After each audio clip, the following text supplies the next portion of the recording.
பண்றியா? நான் இருக்கிற இடத்துக்கு தான் இப்போ நீங்க வந்திருக்கீங்க. சரி உள்ள வாங்க. நான் பாலாவை தான் பார்க்க வந்தேன், உன்ன இல்ல. அந்த ஆளோட பேரு பாலாவே இல்ல, தீனன். ஏய், உனக்கு தான் தீனன், எனக்கு பாலா. சரி பேரை விடுங்க. அவர் எதுக்கு? நீங்க தேடி வந்த ஆளோட வீடு இதுதான்.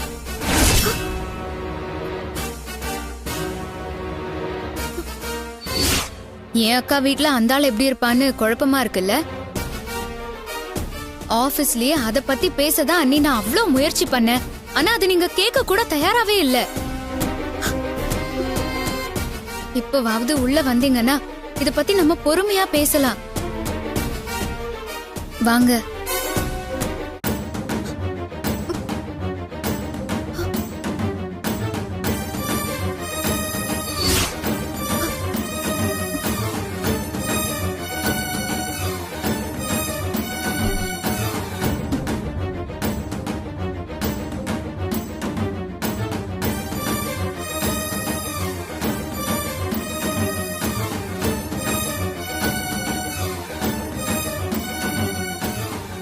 உட்காருங்க.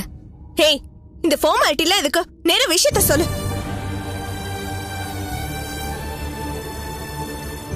பெருசா ஏதோ பிரச்சனை வெடிக்க போகுதுன்னு தெரியுது. எதுக்கும் இதை வீடியோ எடுத்து வைப்போம்.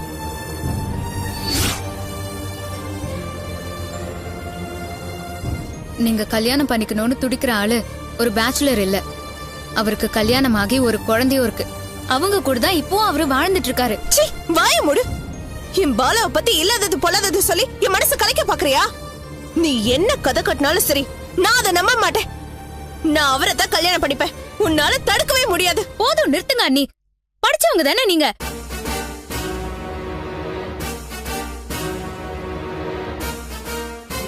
வேலைக்காக 4 இடம் போயிட்டு வந்த அனுபவம் இருக்குல்ல, அந்த அறிவெல்லாம் கூட யூஸ் பண்ணவே மாட்டீங்களா? சொல்றத கூட புரிஞ்சுக்காம ஏன் இப்படி முட்டாள்தனமா இருக்கீங்க? ஏய், சும்மா கத்தாதீங்க அண்ணி. பரிதாபத்தெல்லாம் தாண்டி உங்க மேல எனக்கு இப்போ கோபம் தான் வருது. ஒருத்தரை லவ் பண்றது தப்பே இல்ல. ஆனா அவரை பத்தி எதுவுமே தெரியாம கண்மூடித்தனமா லவ் பண்றதுக்கு பேரு பைத்தியக்காரத்தனம். நீங்க இப்போ அதத்தான் பண்ணிட்டு இருக்கீங்க. ஏய், எனக்கு பாலாவை பத்தி எல்லாம் தெரியும். இல்ல, உங்களுக்கு எதுவும் தெரியாது. அவரு என்ன வேலை செய்யறாரு, எங்க வேலை பாக்குறாரு, அவர் குடும்பத்துல யாரெல்லாம் இருக்காங்கன்னு இப்படி எதுவுமே உங்களுக்கு தெரியாது. எனக்கு தெரியும். நீ தாண்டி தெரியாதுன்னு நினைச்சிட்டு இருக்க. பாலா என்கிட்ட எல்லாமே சொல்லிருக்காரு. பிடி காலேஜ்ல ஸ்போர்ட்ஸ் கோச்சா வேலை பாக்குறாரு. அம்மா, அப்பா, அக்கா, தம்பின்னு அவரோட சேர்த்து மொத்தம் 5 பேர் அவர் வீட்ல இருக்காங்க. அவருக்குன்னு அப்படி யாருமே இல்ல அண்ணி.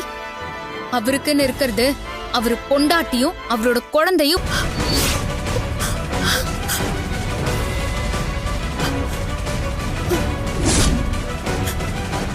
இல்ல, நீ போய் சொல்ற. நான் நம்ப மாட்டேன். சரி, என் வார்த்தை மேலதான் உங்களுக்கு நம்பிக்கை இல்ல. ஆனா போட்டோவை நம்புவீங்கல்ல? கொஞ்சம் திரும்பி அங்க பாருங்க.